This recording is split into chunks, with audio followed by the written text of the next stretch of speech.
What happens when our sun dies? Tonight, we're going to explore the most terrifying and inevitable event in Earth's future, a cosmic countdown that has already begun and cannot be stopped. You've probably heard about the sun thousands of times. You feel its warmth every morning, see its light every day. But here's what most people don't realize. This same star that gives us life is secretly programmed for our complete annihilation by the end of this journey. You're going to understand exactly why our beautiful blue planet is doomed to be devoured by the very star that created it, and how this cosmic horror story will unfold across billions of years. Before we dive in, if you enjoy these kinds of explorations, a quick like or subscribe really helps the channel grow. It's a small thing for you, but it makes a real difference for me. Get comfortable. Let's begin. You wake up every morning for the same reason your ancestors did 6 billion years ago. There's a sphere of nuclear fire hanging in space that never sleeps, never rests, never takes a break from consuming 600 million tons of hydrogen every single second that passes. Think about that for a moment. While you read this sentence, our sun just burned through enough hydrogen to power every city on Earth for several lifetimes. And it's been doing this relentlessly, second after second, for longer than our planet has existed. Before the first bacteria crawled in primordial oceans, before the first landmass formed, before Earth even had a solid crust, our sun was already burning with the same terrifying intensity it maintains today. Each morning when you feel that warmth on your face, you're experiencing the aftermath of a nuclear furnace burning at 15 million degrees Celsius in its core. That's not just hot. It's a temperature that redefines the very concept of heat. Hot enough to instantly vaporize any element we've ever discovered. Diamond, the hardest natural substance on Earth, would disappear like a soap bubble. Tungsten, used in space shuttles because of its incredible heat resistance, would vanish like morning mist. The strongest materials our civilization has ever created would be obliterated instantly in the solar core. And this inferno sits just 93 million miles away from where you're sitting right now. Let me put that distance in perspective. If the sun were the size of a basketball sitting in your living room, Earth would be a grain of black pepper orbiting 26 meters away, about the length of 2 school buses. That's our margin of safety from a continuously exploding hydrogen bomb that dwarfs anything we've ever created. We're a speck of dust orbiting a cosmic furnace, protected only by the vacuum of space. But here's what makes it even more unsettling. What you see when you look at the sun isn't even the hot part. The surface you observe, that brilliant disk that lights our days, is actually the coolest layer, a mere 500 degrees Celsius. Hot enough to melt copper instantly, yes. But that's the sun's skin temperature, its most comfortable zone. It's like judging a volcano by touching the cooled lava on its slopes, while the real violence happens in the molten chambers miles below. The real violence happens deeper, where pressures reach levels your mind simply wasn't evolved to comprehend. Inside our star, the pressure is 300 billion times greater than what you experience standing at sea level. To understand this crushing force, imagine the weight of the entire Earth's atmosphere pressing down on every square inch of your body. Now multiply that bone-crushing force by 300 billion. In those conditions, individual hydrogen nuclei, the building blocks of the most abundant element in the universe, are literally crushed together until they violently fuse, releasing energy equivalent to 100 billion hydrogen bombs every second. Every single second. The fusion process that powers our existence is an act of cosmic violence so extreme, it happens only under conditions that would instantly annihilate any matter we know. 4 hydrogen nuclei are forced together with such tremendous pressure that they overcome the fundamental force that keeps them apart. fusing into helium and releasing pure energy in the process. This happens trillions of times per second throughout the sun's core, in a volume of space the size of Jupiter, and that light warming your face right now. It began its journey in the sun's core when early humans were still learning to use stone tools. The photon that just touched your skin spent 170,000 years ping-ponging through the sun's dense interior, bouncing from atom to atom in a random walk through plasma so thick that light can barely crawl through it. For comparison, that same photon, once free in space, races from the sun's surface to your eyes in just 8 minutes. But inside the sun, it took longer than recorded human history to travel from the core to the surface. This reveals something profound about our relationship with our star. The energy sustaining your life today was created before modern humans even existed. You're literally being kept alive by ancient starlight. Photons that began their journey during the Pleistocene epoch. Every ray of sunshine carries with it the history of deep time, a reminder that our star operates on scales that dwarf human civilization. But the scale of solar energy production becomes truly staggering when you consider the mathematics of mass energy conversion. Each second, our sun converts 4.3 million tons of its own mass directly into energy, pure Einstein's EREM-C2 in action. That's like taking a mountain the size of Everest and transforming it entirely into energy every couple of minutes. To put this in perspective, that might break your mind. That's enough energy to supply every human need on Earth for 500,000 years. And the sun casually tosses this energy into the void, second after second, as if it's nothing more than loose change. If you could somehow capture just 1 second of the sun's total energy output, not the tiny fraction that reaches Earth, but everything it produces, you could power our entire civilization from the Stone Age through today and well into the future. The sun produces more energy in a single heartbeat than humanity has consumed in our entire history as a species. The gravitational forces creating these conditions would crush you so completely that the concept of death becomes inadequate. At the solar core, gravity is so intense it would compress a human body into a microscopic smear of atoms in less than a millisecond. Your molecules wouldn't just break apart, they'd be crushed into individual nuclei, then compressed further until electrons are stripped away and matter exists only as plasma. This is the environment that powers our existence, a realm of violence so extreme it exists beyond our ability to truly comprehend. Even what we casually call the sun's cool spots demonstrate the absurd scale we're dealing with. Solar sunspots, regions of merely 200 degrees Celsius, are routinely larger than Earth itself. These dark patches that appear small through solar telescopes contain enough energy to power our entire civilization for millions of consecutive years. We look at these features and call them spots, as if they were freckles on the sun's face, when each one contains more energy than every power plant, every engine, every fire that has ever burned on our planet. The sun's magnetic field demonstrates another level of cosmic dominance over our tiny world. It's 5,000 times stronger than Earth's protective magnetic bubble, creating magnetic storms that can reach across the solar system to destroy our satellites and collapse our power grids with a single directed eruption. In 1989, one solar flare knocked out power to 6 million people in Quebec in 90 seconds.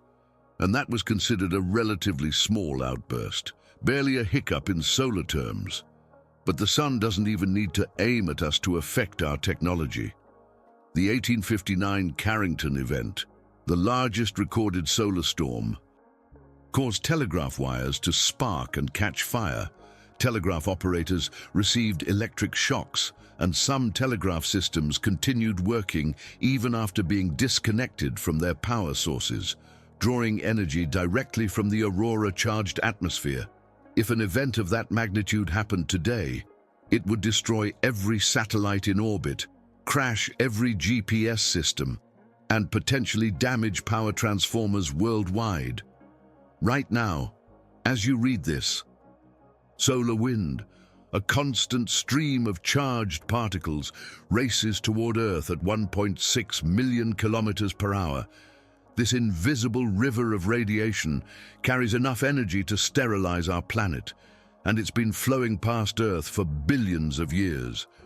We exist in a tiny protective bubble of atmosphere and magnetic field, the only thing standing between life and instant death by cosmic radiation. Without these shields, solar wind would strip away our atmosphere in a few 100 million years, leaving Earth as barren as Mars. The Sun's core demonstrates states of matter that barely exist anywhere else in the universe. Its density is 150 times greater than water, creating conditions where normal matter can't survive. In this plasma hell, temperatures and pressures are so extreme that atoms are completely ionized, stripped of all electrons, and existing as bare nuclei swimming in a sea of free electrons. We can barely reproduce these conditions for microseconds in our most advanced laboratory experiments, yet the Sun maintains them continuously across a volume millions of times larger than Earth. When our star has a particularly bad day, the energy release becomes truly apocalyptic. Solar flares routinely release energy equivalent to 10 billion atomic bombs in just minutes. The largest flare ever recorded in 2003 was so powerful it overloaded the sensors designed to measure it before they were permanently damaged. If one of these maximum-scale eruptions were aimed directly at Earth, it would carry enough energy to boil every ocean on our planet. The fact that this hasn't happened isn't because it can't. It's purely a matter of cosmic geography and probability. The Sun's rotation creates instabilities that build tension, like a cosmic spring being wound tighter and tighter. Different parts of our star spin at different speeds. The equator completes a rotation in 25 days, while the polar regions take 35 days. This differential rotation twists magnetic field lines into increasingly complex configurations until they finally snap, releasing energy and magnetic reconnection events that can be detected as brilliant flashes of X-ray radiation visible from satellites. To truly understand the Sun's energy output, consider this humbling comparison. Our star produces more energy in 1 second than all of human civilization has consumed since we first learned to control fire. Every second. The scale is so enormous that even our most ambitious dreams of future energy consumption, powering space elevators, terraforming planets, building Dyson spheres around other stars, would barely register as a rounding error in the Sun's energy budget. Even the everyday experience of sunlight reveals the Sun's terrifying power. From 150 million kilometers away, looking directly at our star for just 2 seconds causes permanent retinal damage. This tells you something crucial about the intensity of radiation reaching us across the vacuum of space. If our star can damage your eyes instantly from that distance, imagine standing on its surface, where temperatures would vaporize you millions of times over before your nerves could even register pain. The Sun's corona, its outer atmosphere visible only during total solar eclipses, defies our intuitive understanding of heat by burning at 2 million degrees Celsius. This is one of the greatest unsolved mysteries in solar physics. How can the Sun's atmosphere be 400 times hotter than its surface? It's as if you held your hand near a campfire, and somehow the air far above the flames was hundreds of times hotter than the fire itself. Current theories involve magnetic field interactions and shock waves, but we still don't fully understand how our own star maintains this impossible temperature gradient. Solar particles move so fast they could circle Earth's equator in 8.5 seconds. These subatomic bullets, accelerated by magnetic field interactions in the solar corona, carry enough radiation to kill every living thing on our planet if our magnetic field ever failed. Every moment of your existence depends on invisible forces deflecting this cosmic artillery, protecting Earth through mechanisms we've only begun to understand in the past few decades. And here's the perspective that should humble every human ego. Our sun contains 99.86% of all the mass in our solar system. If the sun were a 70-kilogram person, all the planets combined, Jupiter, Saturn, Earth and everything, would weigh just 98 grams, less than a chocolate bar. We orbit a gravitational monster so massive it could swallow our entire planet and barely notice the addition to its mass. Our world, with all its mountains, oceans, and 8 billion human beings, represents less than 1/1,000,000th of our solar system's total mass. But here's what should truly terrify you about this cosmic giant that seems so stable, so reliable, so permanent. This star that has faithfully warmed Earth for 4.6 billion years, that seems as constant as anything in the universe, that has witnessed the rise and fall of countless species, is secretly programmed for our complete annihilation.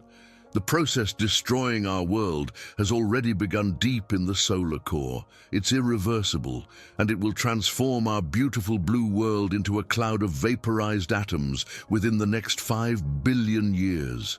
The stellar countdown has already started, and there's absolutely nothing we can do to stop what's coming. But this isn't a distant threat that will suddenly appear without warning. The transformation of our sun from life-giver to world destroyer follows a predictable timeline, and the first signs of our planet's doom will begin appearing much sooner than you might expect. In approximately 1 billion years, something seemingly insignificant will happen. Our sun's brightness will increase by just 10%. 10%. It sounds almost trivial, doesn't it? Like adjusting a dimmer switch in your living room by a barely noticeable amount. But this modest increase in solar luminosity represents the beginning of the end for every living thing on Earth. That 10% increase in brightness translates to adding the energy equivalent of 100 trillion nuclear power plants operating continuously. To put this in perspective, if every square meter of Earth's surface had its own nuclear reactor running at full capacity, we still wouldn't approach a fraction of this additional energy input. This seemingly small change will pump enough extra heat into our climate system to fundamentally alter the physics of our planet's atmosphere. The first casualties of this solar brightening will be the tropical oceans, those warm blue waters where life on Earth first emerged billions of years ago. As temperatures in these regions climb towards 60 degrees Celsius, something catastrophic will begin happening at the molecular level. Proteins, the complex molecules that form the backbone of all life, start to denature and break apart at these temperatures. Picture what happens when you cook an egg. The clear albumin turns white and solid as heat breaks down the protein structures. Now imagine this happening to every living organism in the tropical seas. Fish, plankton, coral, seaweed, everything with complex proteins will literally cook in their own body fluids as the oceans heat beyond the tolerance of life itself. But the death of tropical marine ecosystems is just the beginning. The additional water vapor created by this heating will trigger a runaway greenhouse effect more severe than anything Earth has experienced in its 4.6 billion year history. Water vapor is itself a greenhouse gas, and a powerful one. As more ocean water evaporates into the atmosphere, it traps more heat, which evaporates more water, which traps more heat in an accelerating cycle that no force on Earth can stop. This is the same runaway greenhouse effect that transformed Venus from a potentially habitable world into a hellscape where lead melts on the surface. Venus today maintains surface temperatures of 460 degrees Celsius under crushing atmospheric pressure. But our Earth will experience something even worse. Because our planet will be receiving this enhanced solar energy while sitting closer to an increasingly violent star. The polar ice caps, those massive frozen reservoirs that have regulated our planet's climate for millions of years, will begin their final retreat. Within 50 million years of the initial solar brightening, a geological eye blink, they'll disappear completely. The Greenland ice sheet alone contains enough water to raise global sea levels by 7 meters. The Antarctic ice sheet holds enough for 58 meters of sea level rise. When both melt completely, the total rise will reach 70 meters. Every coastal city on Earth today, New York, London, Tokyo, Mumbai, Sydney, will lie under hundreds of feet of superheated ocean water. But by this point, the water itself will be approaching the boiling point, creating vast clouds of steam that will fundamentally alter the composition of our atmosphere, high in the stratosphere. Something even more ominous will begin. Earth will start losing water to space at an unprecedented rate, 1 cubic meter every second. That might not sound like much until you realize it's equivalent to draining an Olympic-sized swimming pool every 2 weeks, and this loss will continue relentlessly for millions of years. Unlike the water cycle we know today, where evaporated ocean water eventually returns as rain. This high-altitude water vapor will be broken apart by solar ultraviolet radiation. The hydrogen atoms, being the lightest element, will escape Earth's gravity entirely and drift away into space forever. This is how Earth will begin the slow process of losing its most essential ingredient for life. The weather systems that have shaped human civilization will transform into something unrecognizable and terrifying: tropical storms, which today draw their energy from the temperature difference between ocean and atmosphere, will evolve into permanent hypercanes with sustained winds of 400 kilometers per hour. These atmospheric monsters will be powerful enough to lift entire buildings from their foundations and hurl them kilometers away like toys. But it gets worse. These superstorms won't be seasonal events that come and go. They'll become permanent features of the overheated atmosphere, circling the globe in endless processions of destruction. The jet streams that currently guide weather patterns will break down completely as temperature differences between the poles and equator disappear. Photosynthesis, the process that has sustained life on Earth for over 3 billion years, will begin to fail when global atmospheric temperatures exceed 45 degrees Celsius. Plants evolved their biochemical machinery to operate within specific temperature ranges. Beyond those limits, the enzymes that capture carbon dioxide and convert sunlight into chemical energy simply stop working. When photosynthesis fails, the entire food web collapses from the bottom up. First the plants die, then the herbivores that depend on them, then the carnivores that feed on the herbivores. Within 100 million years of the initial solar brightening, complex ecosystems that took billions of years to evolve will have vanished completely. Earth's atmosphere will make a desperate attempt at self-preservation. Massive cloud formations will develop, reflecting up to 90% of incoming sunlight back to space. For a brief geological moment, it might seem like our planet has found a way to regulate its own temperature and survive the solar crisis. But this planetary self-defense mechanism is doomed to fail. The increased solar output isn't just about visible light, it's about the total energy flux from our increasingly unstable star. Even with most sunlight reflected away, the sheer volume of energy reaching Earth will continue to heat the surface beyond the limits of habitability. Volcanoes that have been dormant for millions of years will roar back to life as the planet's interior heats up. The additional thermal energy will cause magma chambers worldwide to become active simultaneously. releasing volcanic gases into an atmosphere already saturated with water vapor. These eruptions will pump 500 times more carbon dioxide into the air than all human industrial activity since 1750 combined. This creates another vicious feedback loop. More CO2 means more heat trapped in the atmosphere, which means more volcanic activity, which means more CO2, accelerating the planet's transformation into a Venus-like inferno. The very rocks beneath our feet will begin to betray us. Limestone and other carbonate rocks, which have locked away carbon for hundreds of millions of years, will start decomposing spontaneously when temperatures reach 80 degrees Celsius.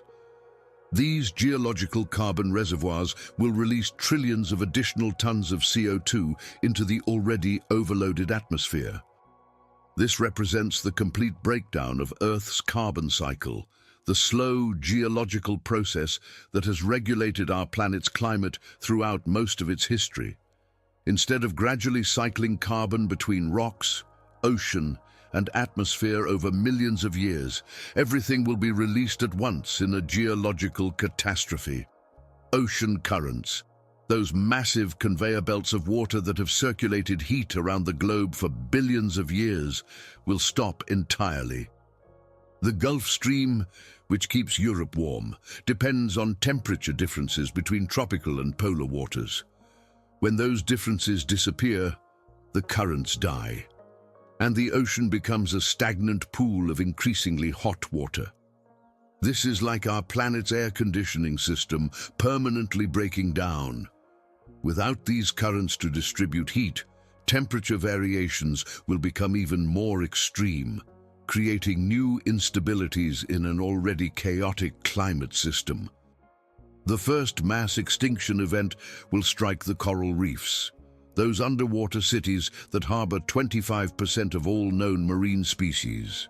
When water temperatures reach just 35 degrees Celsius, hot bath temperature, coral organisms will undergo permanent bleaching. The symbiotic algae that give corals their color and help them survive will be expelled, leaving behind white calcium carbonate skeletons. But this won't be a temporary bleaching event like those we've observed due to human-caused climate change. This will be permanent and global. Within decades, every coral reef on Earth will die, eliminating the habitat for millions of species in underwater ecosystems that took hundreds of millions of years to evolve. The rainforests, Earth's green lungs that produce much of our atmospheric oxygen, will begin their death spiral when humidity levels drop below 40% continuously. These forests exist in a delicate balance of temperature and moisture, as the atmosphere heats up and holds more water vapor, but also becomes more unstable.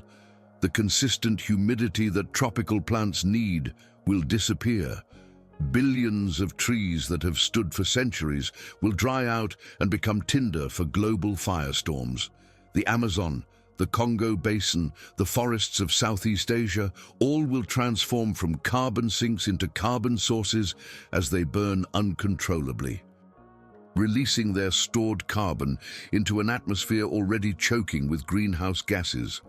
In the Arctic, the permafrost, permanently frozen ground that has remained solid for tens of thousands of years, will release its trapped methane. This represents carbon equivalent to 300 years of current human emissions, but it will be released over just a few decades. Methane is 25 times more effective at trapping heat than carbon dioxide, creating yet another feedback loop that accelerates planetary heating. Each degree of warming will trigger more methane release, which will cause more warming, which will trigger more methane release. The mathematics of this feedback loop are terrifying.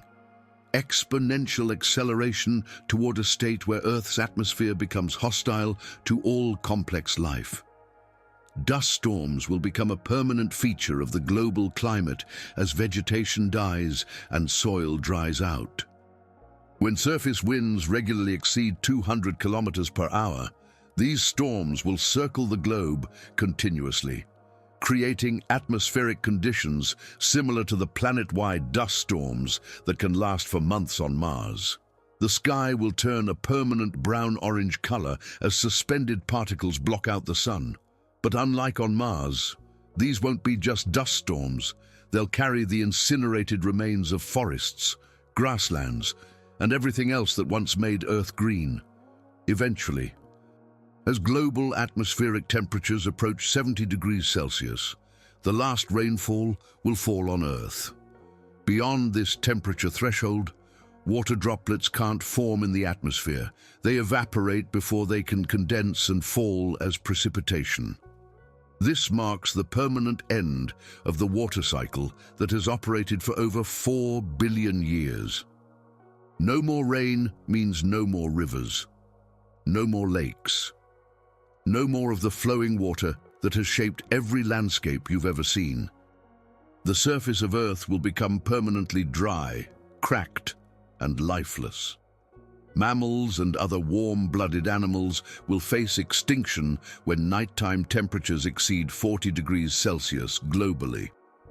This is the temperature at which mammalian thermoregulation systems, the biological mechanisms that keep your body temperature stable, fail completely. Even if you had unlimited water and could stay in shade, exposure to 40-degree temperatures for more than a few hours would result in fatal hypothermia. Every mammal on Earth, from mice to elephants to humans, would die of overheating within hours of such conditions becoming widespread.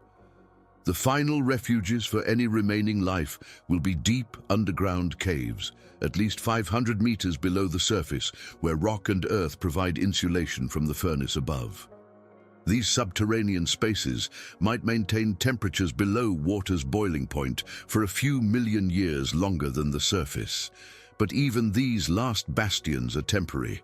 As surface temperatures continue climbing toward 100 degrees Celsius and beyond, heat will slowly penetrate even the deepest caves. The last complex life on Earth will huddle in these underground chambers as the heat gradually finds them. By this point in Earth's transformation, our planet will have lost 25% of its total water content to space. The blue marble that has been home to billions of species for 4 billion years will have become a brown, desiccated sphere. From space, Earth will no longer show the brilliant blue of vast oceans or the white swirls of water vapor clouds. Instead, it will appear as a rust-colored world, more similar to Mars than to the vibrant planet that once bloomed with life. And this is still just the beginning of our world's journey toward complete destruction, as far greater horrors await in the solar furnace that our sun is destined to become. The last complex life on Earth will huddle in these underground chambers as the heat gradually finds them.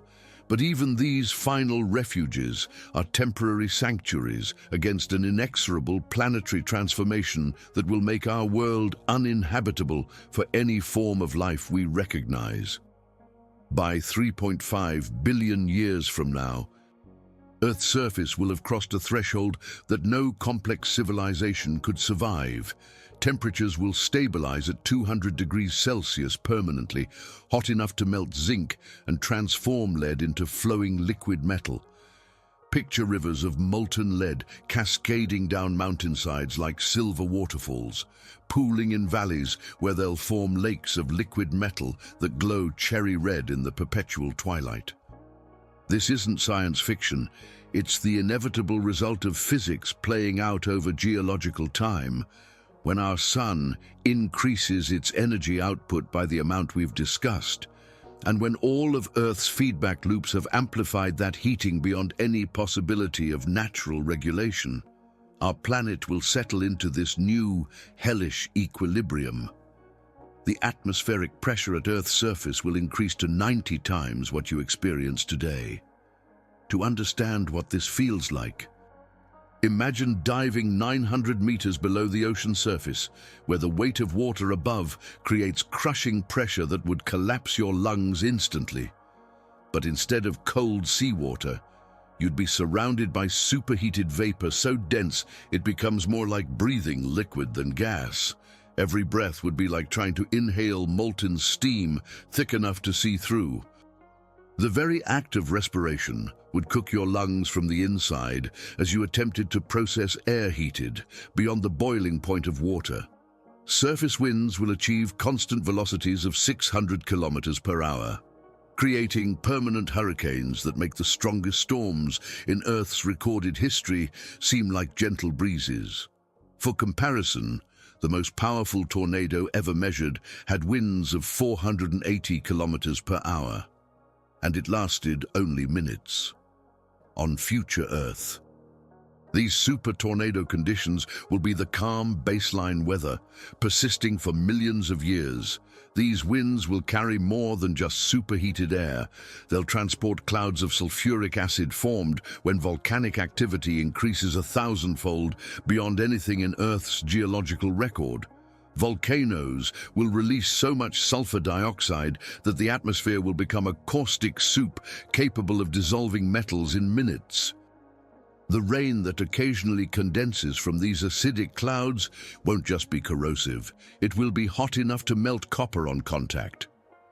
The greenhouse effect will become so extreme that Earth's atmosphere will function like a perfect heat trap, capturing and holding solar energy with terrifying efficiency. Imagine the Earth wrapped in an invisible blanket that not only prevents heat from escaping, but actually amplifies it through chemical and physical processes we can barely comprehend.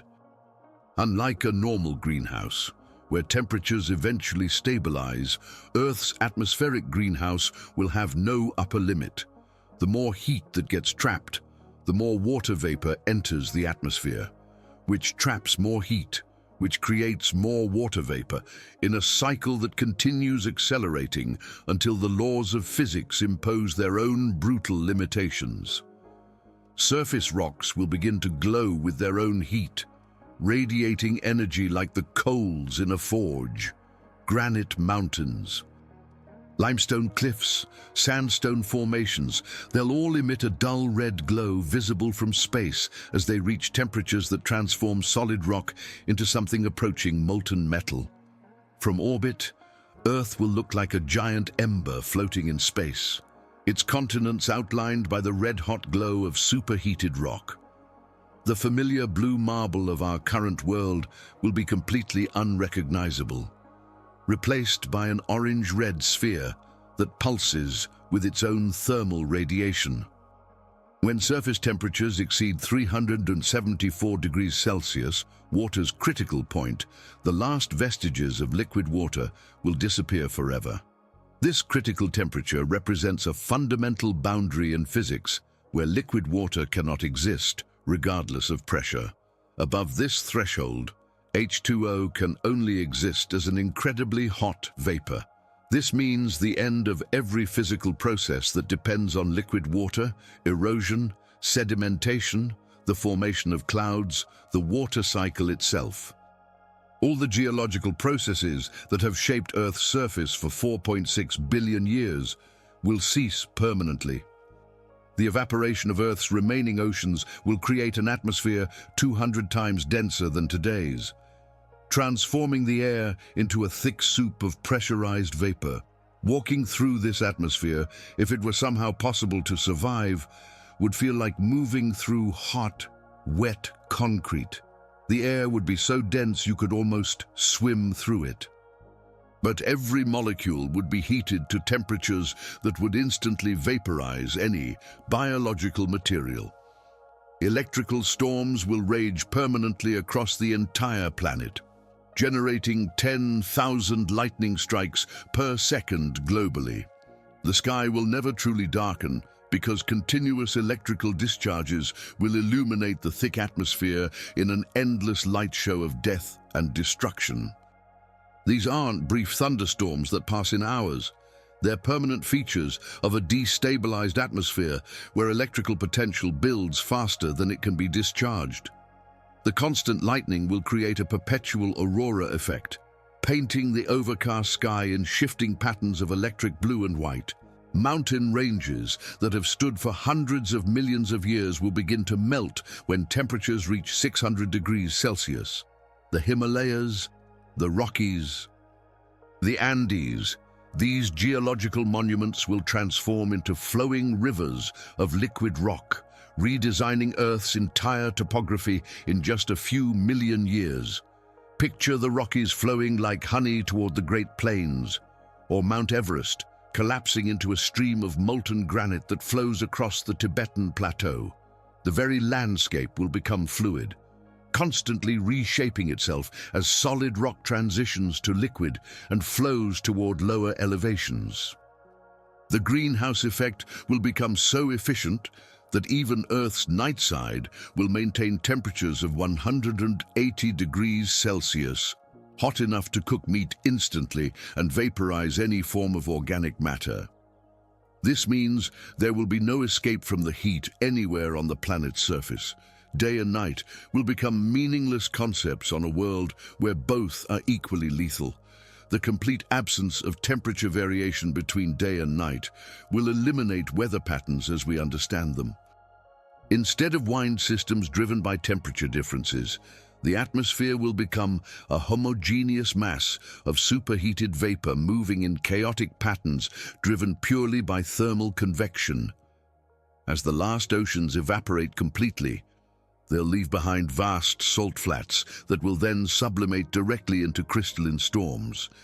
Salt crystals will become airborne at velocities of 800 kilometers per hour, creating abrasive tempests that could erode solid granite mountains in millennia rather than the millions of years such erosion normally requires. These crystal storms will carve new patterns in Earth's surface, creating landscapes sculpted by flying minerals rather than flowing water. The familiar geology of river valleys, ocean coasts, and lake beds will be replaced by formations carved by supersonic salt crystals. In the upper atmosphere, temperatures will reach 1.0 degrees Celsius, hot enough to break apart water molecules into their constituent hydrogen and oxygen atoms. This molecular dissociation represents the final stage of Earth's water loss to space. The hydrogen, being the lightest element, will escape Earth's gravitational pull and drift away into interplanetary space forever.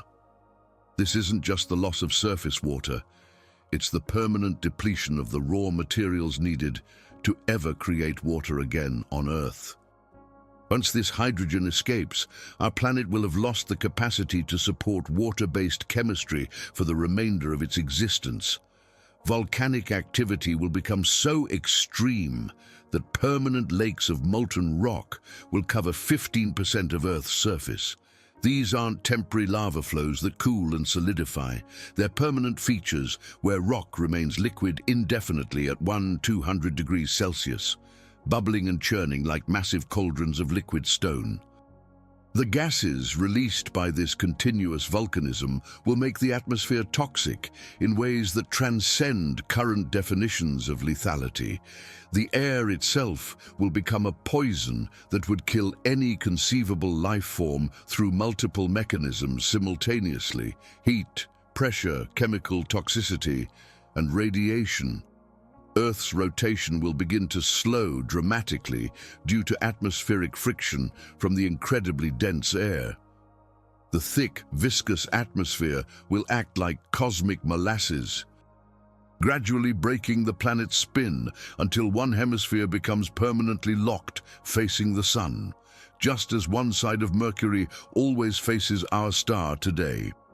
This tidal locking will create even more extreme temperature variations, if such a thing is possible on a world already hot enough to melt lead. The sun-facing side will become a furnace beyond imagination, while the permanently dark side will be merely hot enough to vaporize any known organic compound. Thermal expansion of rock will trigger constant earthquakes of magnitude 8.0 or higher as the planet's crust expands and contracts like a giant piece of heating metal. These seismic events will occur daily, reshaping the surface through continuous tectonic violence that makes current earthquake zones seem peaceful by comparison. Continent-sized cracks will open and close as the crust struggles to accommodate thermal stresses that exceed anything in Earth's geological history. These fractures will become filled with the molten rock lakes, creating new mountain ranges of liquid stone that rise and fall over timescales of decades rather than millions of years. The ionosphere will become so dense with charged particles that radio communication with space becomes impossible. Earth will be electronically isolated from the cosmos, surrounded by a shell of ionized gas that blocks electromagnetic signals. Any hypothetical survivors would be cut off from the universe beyond their dying world. Paradoxically, the same atmospheric density that blocks radio communications will create spectacular, permanent auroras covering the entire sky. Solar particles interacting with the thick atmosphere will paint the heavens in continuous displays of red and yellow light, beautiful and terrible, like cosmic funeral pyres celebrating the death of a world. By this stage of planetary transformation, Earth will have lost 80% of its original water to space. The blue marble that inspired poets and dreamers for millennia will have become a grey, superheated sphere more hostile than Venus. Our planet will officially transition from a water world to something that defies easy classification, a superheated terrestrial planet with an atmosphere more dense and toxic than any world we've discovered. From space, Earth will appear as a featureless grey orb wrapped in thick clouds that glow with their own heat. No blue oceans, no white polar ice caps, no green continents visible through gaps in cloud cover, just a uniform sphere radiating thermal energy into space like a cooling ember. At temperatures exceeding 400 degrees Celsius, any remaining organic molecules will undergo instantaneous carbonization. The complex chemistry that created DNA, proteins, and all the intricate molecular machinery of life will be reduced to simple carbon compounds in seconds. This represents the final erasure of life's chemical signature from Earth. Not just the death of individual organisms, but the complete destruction of the molecular evidence that biology ever existed on our world. The carbon-based chemistry that took billions of years to evolve will be reset to its simplest forms. As if the entire history of life had been nothing more than an elaborate chemical experiment that failed. But this complete sterilization of our planet is merely the prelude to an even more dramatic transformation, because the forces destroying Earth originate from changes happening deep within our sun itself. In 5 billion years, our star will reach a critical turning point that has been inevitable since the moment it first ignited. The nuclear furnace at the sun's core will have consumed virtually all of its hydrogen fuel, the same hydrogen that has powered our world for 4.6 billion years. When this fuel source is finally exhausted, our sun will begin a desperate transformation that will fundamentally alter the rules governing our entire solar system. With no more hydrogen to fuse, the solar core will start burning helium in a nuclear reaction so violent it operates at 100 million degrees Celsius, 10 times hotter than the conditions that have sustained our star throughout Earth's entire history. This isn't a gradual transition like turning up a thermostat. It's more like switching from a wood fire to a nuclear explosion. The physics of this transformation are as dramatic as they are inevitable. The sun's core, starved of hydrogen fuel, will contract violently under its own gravity, compressing to roughly 1/3 of its current size, but this contraction will release so much gravitational energy that it superheats the remaining helium to temperatures where different nuclear reactions become possible. Simultaneously, the sun's outer layers will begin expanding like a balloon being inflated in slow motion. Over the first 500 million years of this transformation, our star's radius will increase by 50%, making it noticeably larger even from Earth's distant perspective. But the change in size pales compared to the change in energy output. The sun's luminosity will increase to 200–300 times its current brightness. To put this in perspective, if our current sun were a 100-watt light bulb, the red giant sun will be a 230,000-watt searchlight. This represents more energy than our star has produced in any previous era of its existence. This flood of energy will have immediate consequences for the inner solar system. Mercury, the closest planet to our sun, will be completely vaporized. Not melted, vaporized. The rocky surface that has endured billions of years of solar bombardment will be transformed into a glowing cloud of silicon, iron, and magnesium vapor that will drift away into space like cosmic smoke. At Earth's orbital distance, temperatures will stabilize at 500 degrees Celsius. This is hot enough to melt copper, silver, and gold instantly. Any metal object, from iron deposits to theoretical future spacecraft, would become bubbling liquid within seconds of exposure to this heat. The molten metal would then vaporize almost immediately, joining Mercury's rocky remains as dispersed atoms floating through the solar system. But the most shocking aspect of the sun's red giant phase is its sheer physical scale. Our star will become so enormous that its visible surface will extend beyond Venus's current orbit. Venus itself, that hellish world we've often compared to Earth's future, will be literally swallowed by the expanding solar atmosphere. Picture this. A planet that has orbited the sun for 4.6 billion years will suddenly find itself inside our star. Venus will spiral inward through the sun's outer layers, experiencing friction and heat that will strip away its atmosphere, melt its surface, and eventually add its entire mass to the expanding stellar envelope. It's planetary cannibalism on a cosmic scale.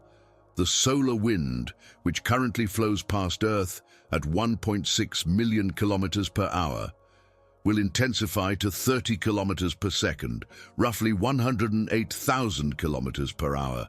But more importantly, this enhanced solar wind will carry away mass equivalent to Earth's entire atmosphere every single year. These aren't gentle breezes carrying away dust particles. These are plasma hurricanes that could sweep entire planets out of their orbits like leaves in a cosmic storm. The gravitational architecture that has kept our solar system stable for billions of years will be under constant assault from stellar winds, powerful enough to reshape the orbits of worlds. Ironically, while the inner solar system becomes uninhabitable, the habitable zone, the region where liquid water could theoretically exist, will shift outward to beyond Saturn's orbit. The icy moons of Jupiter, which have remained frozen for billions of years, will experience their first and only spring as temperatures rise enough to melt their subsurface oceans. Europa, Ganymede, and Callisto might briefly become temperate worlds with liquid water oceans under breathable atmospheres. But this cosmic irony comes at the cost of destroying every world that currently harbors life. New potential habitats emerge just as the old ones are obliterated. The red giant sun won't burn steadily like our current star. Instead, it will pulsate like a cosmic heart, varying its brightness by 30% every few decades. These pulsations will create periods of relative calm, followed by bursts of energy so intense they could sterilize entire planets in hours. Imagine living on a world where every few decades the sun suddenly becomes 30% brighter for months at a time. Temperatures that were merely lethal would become absolutely apocalyptic, then return to merely lethal again. These stellar heartbeats will create chaos in planetary atmospheres and weather systems that have no terrestrial equivalent. The pressure of radiation from this unstable giant will become so intense that it will literally blow Earth's atmosphere away, not through heating and evaporation, but through direct physical force. Photons carrying enough momentum to push gas molecules beyond Earth's gravitational escape velocity. Our planet's entire atmospheric envelope, which has protected life for billions of years, will be stripped away in less than 10 million years. This process, called atmospheric stripping, will leave Earth as an airless rock like Mercury, but one orbiting in conditions far more hostile than Mercury has ever experienced. Aurora displays on Earth will become permanent and visible even during the day as solar particles bombard our weakened magnetic field with 1.0 times the intensity of today's most extreme solar storms. The sky will be painted in permanent curtains of colored light, beautiful and terrible, like nature's own funeral pyres. But these aren't just light shows. The particle bombardment creating these auroras will carry enough radiation to sterilize any remaining life forms that might have somehow survived the heat and atmospheric loss. The sun's expanded but weakened gravitational field will create tidal forces on Earth intense enough to heat our planet's interior through gravitational flexing. Volcanoes that have been dormant for billions of years will reactivate simultaneously as the planet's core temperature rises due to these tidal stresses. This represents a complete reversal of Earth's geological evolution. Instead of gradually cooling over billions of years, our planet will begin heating up again, experiencing volcanic activity more intense than anything in its early history. Solar flares from the red giant will dwarf anything we've previously imagined. Individual sunspots will become larger than our current inner solar system, each one releasing energy equivalent to 100 million hydrogen bombs per second continuously. A single major flare from one of these super sunspots could vaporize entire planets instantly. The coronal mass ejections from these events will race through the solar system, carrying enough energy to alter planetary orbits and strip away any remaining atmospheres from worlds that haven't already lost them to radiation pressure. As our star swells to its maximum size, its corona, the superheated outer atmosphere, will extend millions of kilometers into space, creating a rarefied but incredibly hot environment that Earth will have to travel through during each orbit. Our planet will experience atmospheric drag like a meteor passing through an atmosphere, but this atmosphere will be made of plasma heated to millions of degrees. The friction will cause Earth's orbit to decay gradually, making our world spiral slowly inward toward the solar core. The nuclear fusion processes in the red giant's interior will create and eject heavy elements that never existed in our solar system before. Carbon, oxygen, neon, silicon, sulfur, and iron forged in the stellar core will be blown into space at velocities of 100 kilometers per second, enriching the interstellar medium with the raw materials for future generations of stars and planets. This element creation represents one of the few constructive aspects of the sun's death throes. The calcium in future alien bones, the iron in their blood, the oxygen they breathe, all might originate from our dying sun's contribution to cosmic chemistry. Magnetic reconnection events in the chaotic red giant atmosphere will release energy equivalent to 1 billion nuclear bombs simultaneously, sending shockwaves through space at nearly the speed of light. These events will occur regularly, turning our solar system into a cosmic war zone bombarded by high-energy particles and electromagnetic pulses.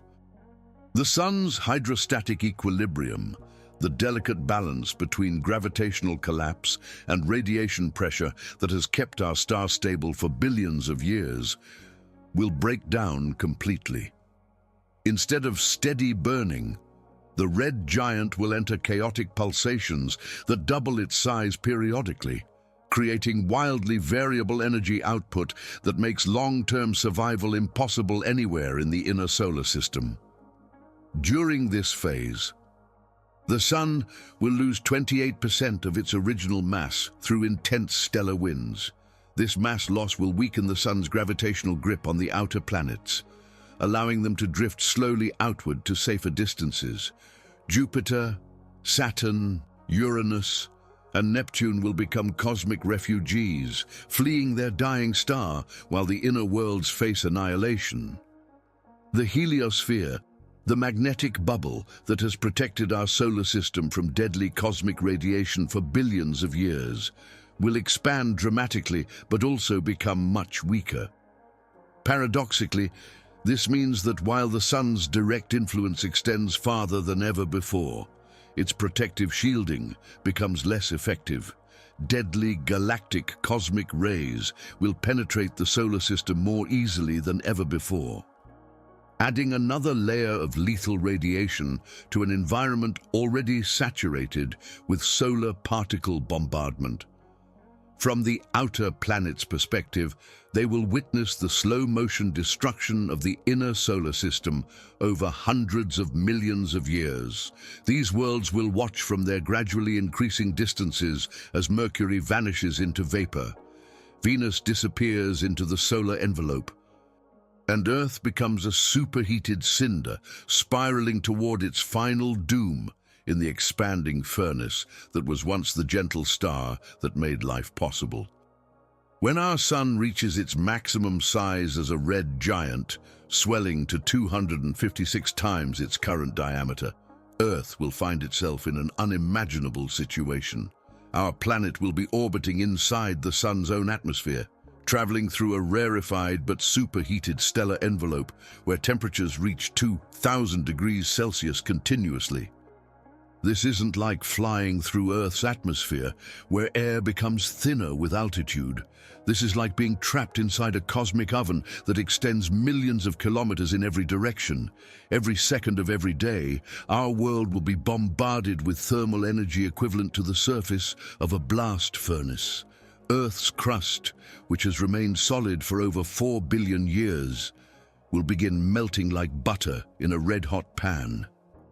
But this isn't the localized melting we see in volcanic eruptions today.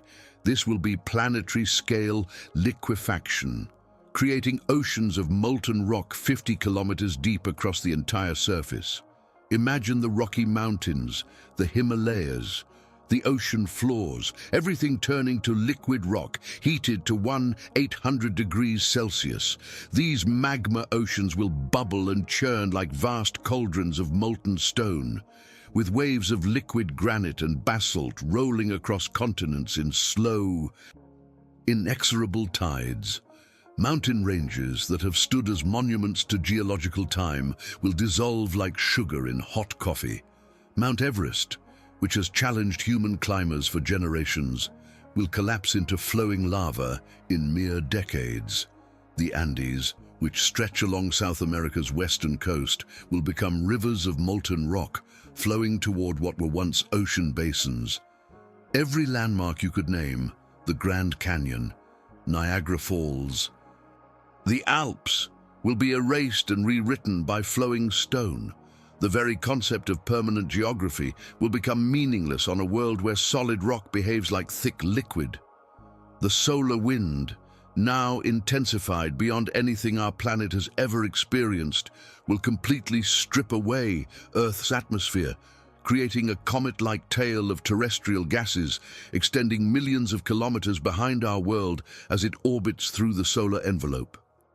Picture our planet trailing its own atmosphere like a cosmic streamer, losing the air that once supported billions of life forms.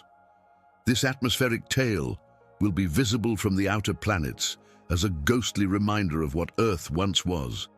A world with weather, with breathable air, with the blue skies that once inspired human dreams. The magma oceans covering Earth's surface will create volcanic activity so extreme that material will be ejected at escape velocity, fast enough to leave Earth's gravitational influence entirely. Our planet will essentially begin ejecting parts of itself into space through continuous planetary-scale eruptions. Chunks of vaporized rock will be launched into solar orbit like cosmic shrapnel, creating a debris field of Earth material that will spread throughout the inner solar system. Our world will be literally tearing itself apart, throwing pieces of its own substance into the void. Deep within this molten Earth, the iron core will begin to boil when internal temperatures reach 200 degrees Celsius. The solid iron sphere that generates our planet's magnetic field will become a turbulent sea of liquid metal, creating the most intense magnetic fields in Earth's history before the entire system collapses into chaos. This boiling core will generate magnetic storms that dwarf anything in recorded history, but there will be no one left to observe these final fireworks as our planet's protective magnetic envelope fluctuates wildly before disappearing forever. The gravitational tidal forces from the nearby solar mass will begin stretching Earth like taffy being pulled in a candy shop. The planet that has maintained its spherical shape for billions of years will start to deform, with parts of the world literally being pulled toward the sun while other parts lag behind. These tidal forces will exceed Earth's structural integrity. Chunks of our world will begin breaking away from the main mass, creating a swarm of molten planetary fragments orbiting through the solar atmosphere like a school of cosmic fish.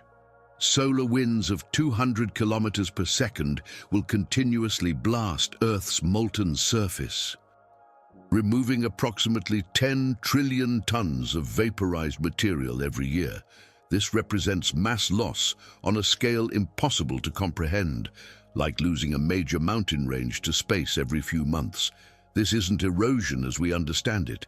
This is planetary sandblasting by a cosmic hurricane that strips away layers of our world's substance and hurls it into interplanetary space.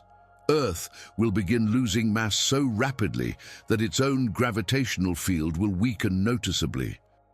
Molten rock that should fall back to the surface will instead float away into space, like glowing droplets of zero-gravity lava, each one carrying away part of our world's substance forever. Picture liquid stone floating upward like reverse rain, each molten droplet representing tons of material that will never return to Earth.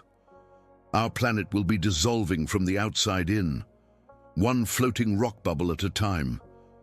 As everything becomes liquid, Earth's chemical elements will separate by density like oil and water. Iron and other heavy metals will sink toward the center, while lighter silicate materials form a constantly churning crust of liquid rock. The planet will organize itself into layers of molten materials, each with different temperatures and chemical compositions. This differentiation will create a world with multiple oceans, oceans of liquid iron, oceans of molten granite, oceans of vaporized metals, all existing at different levels within the same planetary body. Volcanic gases released from the global magma ocean will ignite spontaneously when exposed to the intense solar radiation, creating permanent firestorms that sweep across the molten surface. These aren't ordinary flames, they're plasma fires burning at temperatures that turn rock into gas, creating hurricanes of combustion that will persist for thousands of years.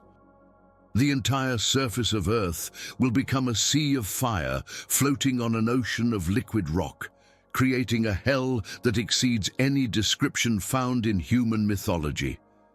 Earth's rotation, slowed by drag from the solar atmosphere, will eventually stop completely.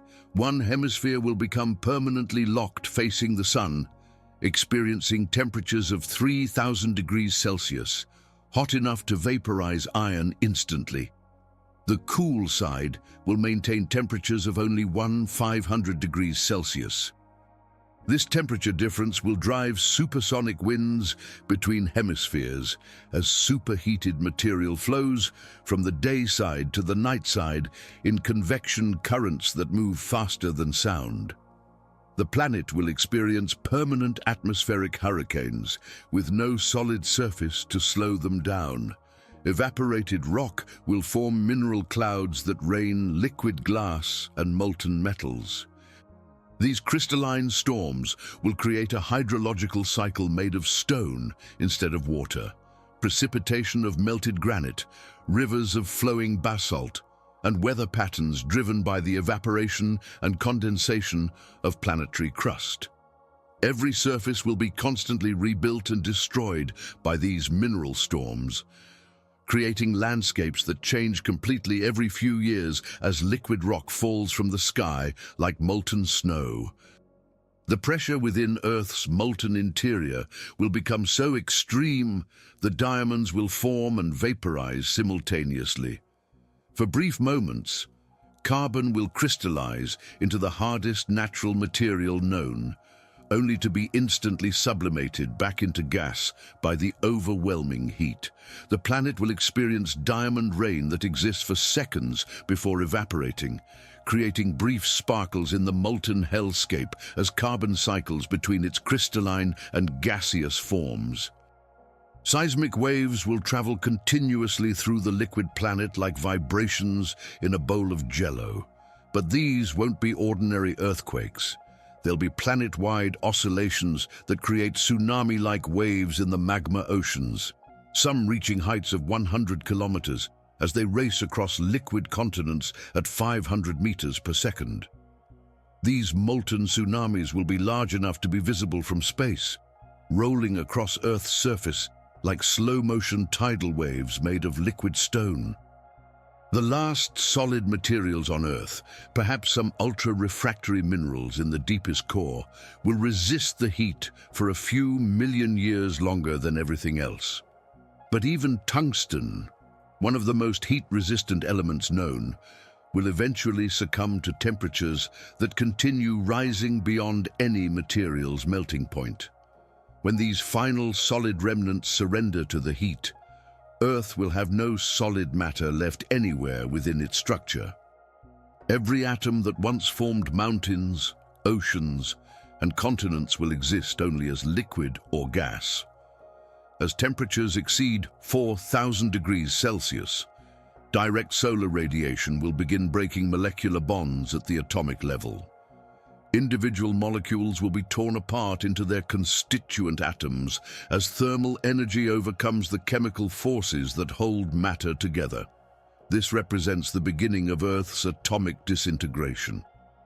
The complex chemistry that took billions of years to create will be reduced to a simple soup of individual elements floating in space. Earth will gradually transform from a recognizable planet into a diffuse nebula of silicon vapor, iron gas, and heavy elements spreading across millions of cubic kilometers of space. What was once a solid world will become a ghostly cloud of dispersed atoms, each one carrying the history of our planet as it drifts away into the cosmic void. Our world will have evolved from a sphere of rock and metal into a cosmic fog, more similar to an interstellar gas cloud than to any planet. By the end of this phase, Earth will have lost 90% of its original mass. The planet that once weighed 6 trillion kilograms will be reduced to a sparse collection of dispersed atoms representing barely 10% of its former substance. This represents the transformation of a world from solid matter into cosmic dust, preparing for its final absorption into the expanding solar envelope that will complete Earth's journey from planet to stellar atmosphere. The climactic moment arrives when the Sun's expanding surface reaches exactly 149.6 million kilometers from its center, the precise distance at which Earth has faithfully orbited for 4.6 billion years. Our planet, already reduced to 10% of its original mass and existing as a dispersed cloud of atoms and molecular fragments, will be engulfed like a drop of water absorbed by a gigantic incandescent sponge. This isn't a gradual process where Earth slowly sinks into solar material over millennia. This is the moment when our world crosses the chromosphere boundary, the sun's lower atmosphere, where temperatures instantly jump to 20,000 degrees Celsius. The last solid fragments of what was once a thriving planet will vaporize completely in less than 3.7 seconds after first contact with solar gases. Picture the final moments. Earth, moving through its orbit at 30 kilometers per second, suddenly encounters the outermost layers of the sun's atmosphere. The collision creates a supersonic shockwave that compresses solar gases ahead of our planet, generating local temperatures of 50,000 degrees Celsius, hot enough to strip electrons from atoms and reduce matter to its most fundamental components. Our world becomes a cosmic bullet fired through stellar plasma, creating a trail of superheated gas that glows brighter than anything in the solar system. The complete dissolution of Earth happens faster than you could blink. In less than 15 minutes, the entire mass of our planet, 5.97 trillion kilograms of rock, metal, and everything that ever existed on Earth, disperses into a cloud of individual atoms. It's like watching a sugar cube dissolve in hot coffee, except the sugar cube weighs as much as 6 billion elephants. And the coffee is made of plasma heated to temperatures that didn't exist anywhere in the universe for the first few minutes after the Big Bang. Every mountain, every grain of sand, every fossil, every trace of the billions of species that once called Earth home, all reduced to isolated atoms floating in the solar wind. The chemical signature of our world will contaminate the sun's spectrum in ways that could theoretically be detected by alien astronomers in nearby star systems. Iron from Earth's core, silicon from its crust, calcium from the bones of ancient dinosaurs. These heavy elements will mix with solar plasma and create subtle changes in the wavelengths of light our star emits. For millions of years after Earth's absorption, the sun will carry our world's chemical fingerprint in its spectrum, a cosmic gravestone readable only by civilizations advanced enough to analyze stellar composition from light years away. Earth's orbital motion will leave a temporary gravitational scar in the sun's internal structure. The addition of planetary mass will create ripples in the giant star's convection patterns, subtle disturbances in the flow of solar plasma that will persist for approximately 100,000 years before being erased by the chaotic churning of the red giant's interior. These gravitational echoes represent the last dynamic trace of Earth's existence, invisible ripples in stellar plasma that mark where our world once carved its path through space. As Earth spirals into the solar envelope, it will release its accumulated orbital energy, the kinetic energy built up over billions of years of planetary motion around our star. This energy release equals approximately 2.7 trillion hydrogen bombs exploding simultaneously, creating a solar flare visible from nearby galaxies as a brief brightening of our star. For a few months, alien astronomers studying our sun from other star systems might notice it becomes 15% brighter than normal. They won't know they're witnessing the death of a world that once bloomed with life, love, art, and consciousness. To them, it will appear as just another minor stellar fluctuation. Earth's atoms, once organized into the complex structures of living cells and geological formations, will be accelerated by intense solar winds to velocities of 200 kilometers per second. Within decades of our planet's absorption, iron that once flowed through human blood vessels will be racing past the orbit of Jupiter, while carbon that once formed the DNA of redwood trees will be scattered throughout the outer solar system. The material substance of our entire world will be dispersed across billions of cubic kilometers of space, transformed from a concentrated planet into a diffuse cosmic fog.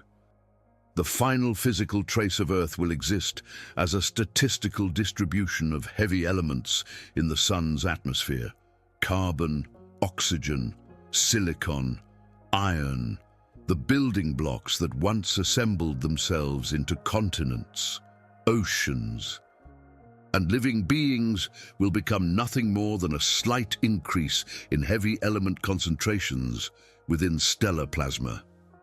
Our entire world, with all its beauty and complexity, will be reduced to what astronomers call metallicity, a technical term for the abundance of elements heavier than hydrogen and helium in a star's composition. The absorption of Earth will increase the Sun's total mass by only 0.0003%. This addition is so insignificantly small, it won't noticeably alter our star's evolution or lifespan. To put this in perspective, if the Sun were a 70-kilogram person, absorbing Earth would be like that person gaining 2 milligrams, less than the weight of a single grain of salt. This demonstrates our absolute cosmic insignificance. An entire world that supported billions of years of evolution, that produced consciousness capable of contemplating its own existence, that created art, music, literature and love, all of it adds up to less than a rounding error in stellar physics. Any hypothetical observers on Mars will witness Earth's final moment as a temporary brightening of the red giant sun. For a few months, our star will glow 15% brighter than its normal red giant luminosity, then return to its previous output as if nothing had happened. From the Martian perspective, Earth's destruction will appear as a brief stellar hiccup, a momentary flicker in the light of a dying star that betrays no hint of the cosmic tragedy it represents. Microscopic fragments of Earth will be ejected from the Sun at velocities exceeding 500 kilometers per second as solar wind carries away material from our absorbed world. Some of these atomic remnants will achieve escape velocity and leave the solar system entirely, becoming interstellar messengers carrying the physical substance of our planet to distant regions of the galaxy. Billions of years from now, atoms that once formed part of Earth might be incorporated into planets orbiting other stars, perhaps even becoming part of new worlds where life evolves and consciousness emerges. The region where Earth was absorbed will remain notably hotter than surrounding solar plasma for thousands of years, creating a thermal bubble in the Sun's atmosphere roughly 10 million kilometers in diameter, larger than the distance from Earth to Venus in our current solar system. This hotspot will persist as the only remaining evidence that something significant happened at this location in space, gradually cooling and dispersing until even this thermal signature fades into the general chaos of stellar convection. Radioactive elements that formed in Earth's crust, uranium, thorium, potassium, will continue their nuclear decay within the solar plasma, adding their energy output to the Sun's luminosity for millions of years. The radioactive decay that once warmed Earth's interior and drove plate tectonics will contribute microscopically to stellar brightness, a final gift from our world to the star that created and then destroyed it. The absorption event will generate gravitational waves of infinitesimal amplitude, ripples in space-time itself, measuring approximately 10^21 meters in height. These waves will propagate outward at the speed of light, carrying the last physical message of Earth's existence across the cosmos to anyone with detectors sensitive enough to read them. The gravitational wave signature of our planet's destruction will travel through the universe forever. An eternal record written in the fabric of space-time itself, Any artificial satellites or space stations humanity might have built will vaporize simultaneously with Earth, their metal components mixing indistinguishably with planetary material in the billion-degree solar plasma. The accumulated technological achievements of our species, spacecraft, satellites, space telescopes, will join the atomic soup that was once mountains and oceans. The distinction between natural and artificial, between geological and technological, becomes meaningless when everything is reduced to constituent atoms floating in stellar fire.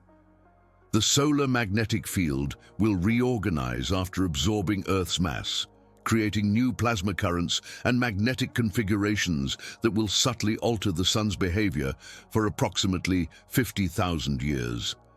These magnetic changes represent another form of gravitational scarring, invisible evidence that something significant was once consumed by our star. Even isotopes created by biological processes on Earth, chemical signatures of billions of years of life, will become part of the Sun's nuclear fusion processes. Elements forged by living organisms will be transmuted into heavier elements in the red giant's convective layers, ensuring that the chemical legacy of Earth's biosphere becomes permanently incorporated into stellar nucleosynthesis. The very atoms that once carried the genetic code of life will be broken apart and reassembled in the nuclear furnaces of a dying star. In the context of the Sun's 10 billion-year lifespan, Earth's absorption represents merely 0.2 seconds of stellar time. This cosmic catastrophe, which from our perspective seems to unfold over eons, occurs more rapidly in stellar terms than a human blink lasts in a human lifetime. Our planet's entire existence, from formation to destruction, spans less than half of our star's total lifetime, a brief episode in the biography of a typical middle-aged star. After this climactic moment, no recognizable trace of Earth will exist anywhere in the universe. Not a single rock, not a drop of ocean water, not a breath of atmosphere will remain intact.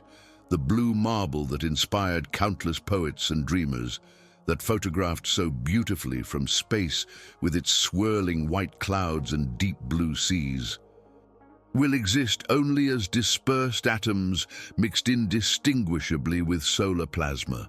The world that gave birth to consciousness, that produced beings capable of love and wonder and scientific understanding, will have become nothing more than a slight chemical enhancement in a dying star's composition. Atoms that once danced in the complex choreography of life, now scattered like cosmic dust through the furnace that made their existence possible, and then reclaimed them forever. But the cosmic tragedy doesn't end with Earth's destruction. The surviving worlds of our solar system must now navigate a fundamentally transformed universe where the rules that governed planetary existence for 4.6 billion years no longer apply. These cosmic orphans will experience their own versions of apocalypse as they struggle to survive in the radiation-soaked environment of a dying star. Mars, now promoted to the unfortunate position of closest planet to the red giant sun, will experience surface temperatures of 800 degrees Celsius, hot enough to melt zinc and transform its rusty iron oxide surface into pools of liquid metal. The red planet will literally become red hot as iron oxides melt and flow like molten lava across ancient impact craters and dried riverbeds. The Martian atmosphere, currently 100 times thinner than Earth's was, will undergo a dramatic transformation when massive deposits of frozen carbon dioxide at the polar caps vaporize simultaneously. This atmospheric explosion will create a dense, toxic envelope similar to Venus's current hellish conditions, but heated to even more extreme temperatures by the red giant's intensified radiation. Mars will transition from a cold, thin atmosphere world to a superheated greenhouse planet in just a few million years. A planetary transformation faster than most geological processes that shaped its ancient surface. Throughout the asteroid belt, a spectacular cosmic light show will begin as millions of rocky and icy bodies start sublimating like gigantic comets. These asteroids, many containing significant amounts of water ice locked within their rocky matrices, will begin outgassing on a massive scale, releasing trillions of tons of water vapor into space.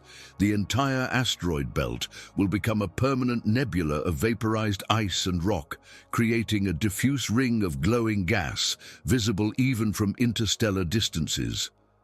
Future alien astronomers might detect this nebula ring as evidence of a solar system in the throes of stellar death.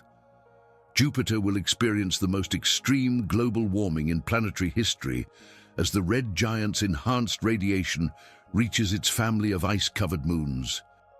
Europa, that promising world with its subsurface ocean beneath miles of ice, will finally see its frozen crust completely melt for the first time in 4.5 billion years.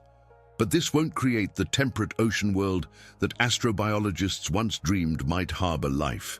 Instead, Europa's newly liquid oceans will boil at 200 degrees Celsius, hot enough to instantly sterilize any hypothetical organisms that might have existed in the dark waters beneath the ice.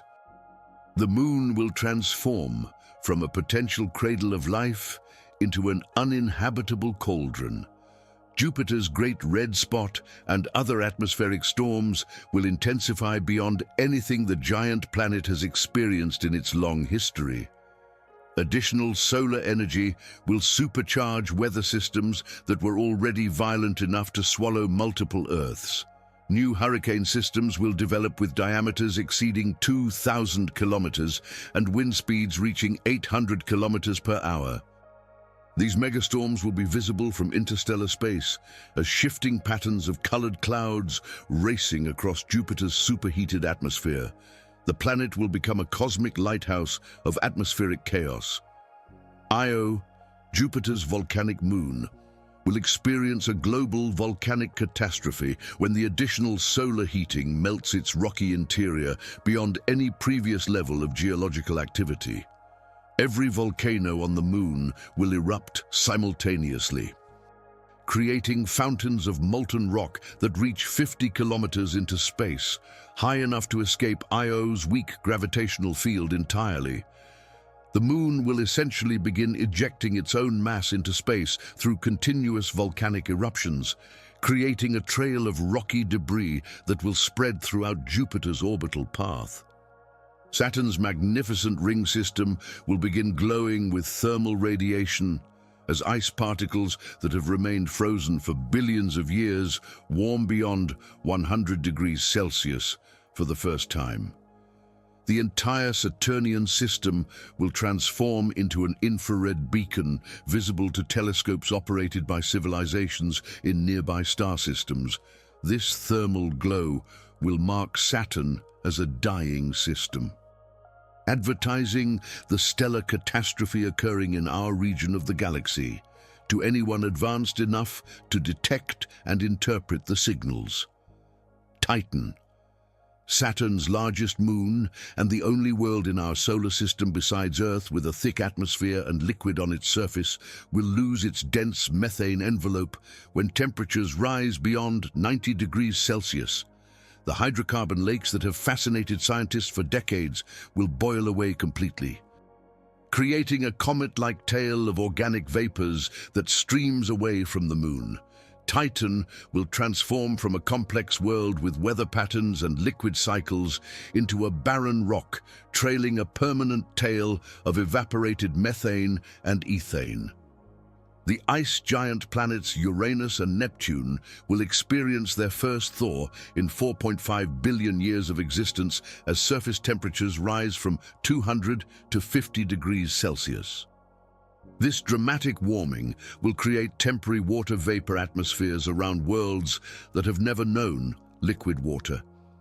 For a brief cosmic moment, these distant giants will develop weather patterns and cloud formations before the continuing solar expansion makes even these regions too hot for ice to exist.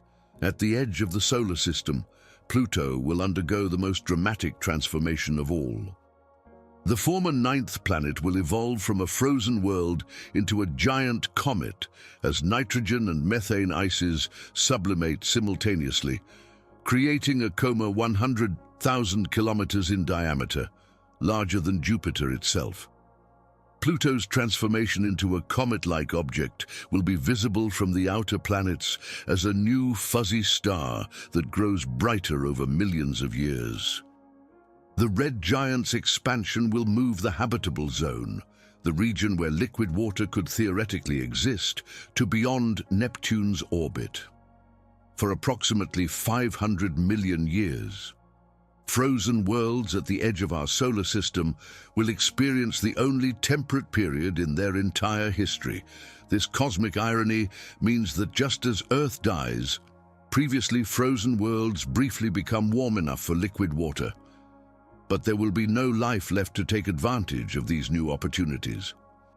The most spectacular transformation will occur in the Kuiper Belt and Oort cloud, regions filled with billions of icy bodies that have remained frozen since the solar system's formation. When the red giant's radiation finally reaches these distant realms, trillions of objects will begin sublimating simultaneously, creating the most magnificent comet display in galactic history. The entire outer solar system will become a sphere of active comets, each trailing its own glowing tail, creating a cosmic fireworks display visible from nearby star systems as a slowly brightening nebula.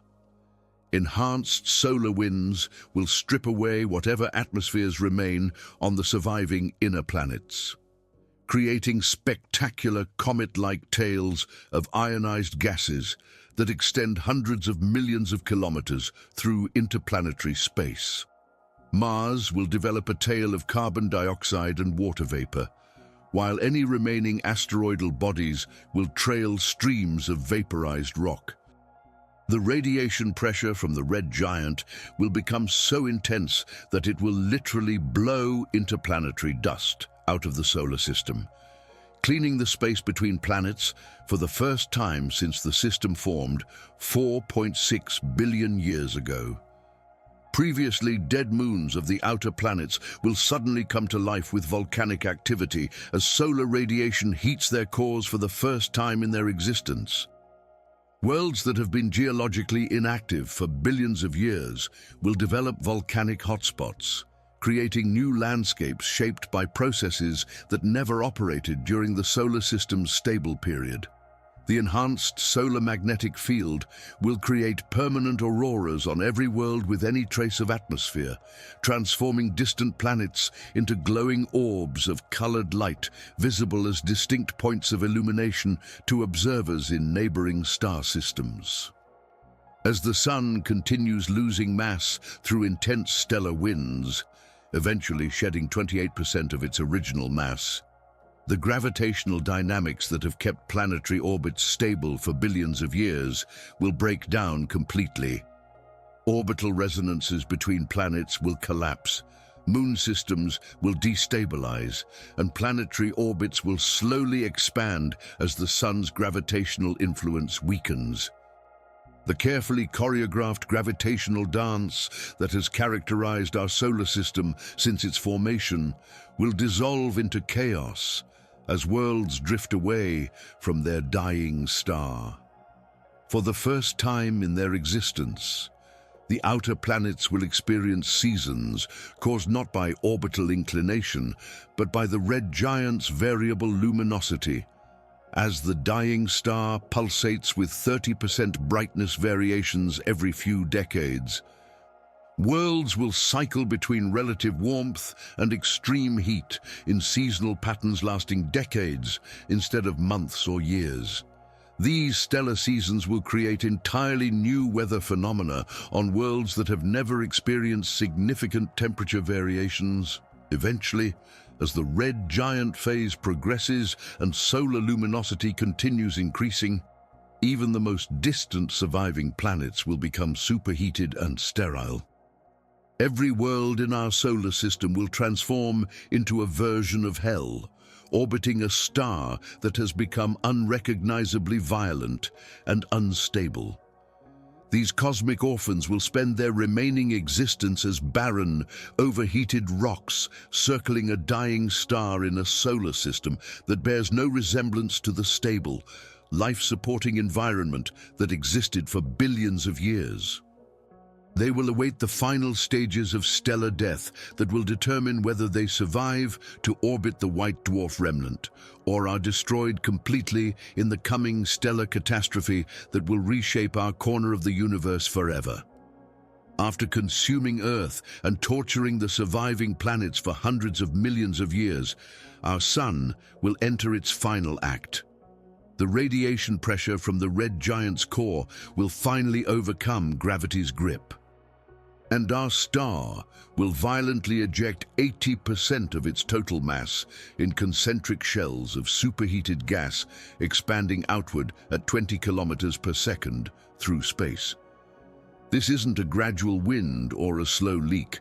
It's a stellar explosion in slow motion, where layers of our sun's atmosphere are hurled into space like cosmic shrapnel, carrying the atomic remains of everything our solar system once contained.